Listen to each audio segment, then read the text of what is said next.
Hello!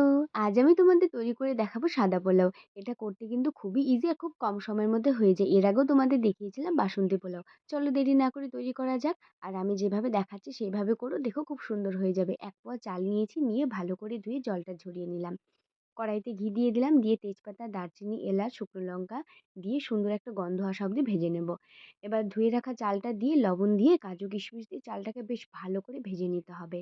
আমি যেহেতু এখানে ১ পোয়া চাল নিয়েছি, তো এখানে আমি ১/২ কেজি জল নেব। তোমরা যতটা চাল নেবে তার ডাবল জল নেবে। এবার আমি জলটা দিয়ে দিব। দিয়ে ফুটে এলে সুন্দর করে এটা ঢেকে দেব। এবার এটা কমিয়েই রেখে দেব যতক্ষণ না এটা জলটা শুকিয়ে যায়।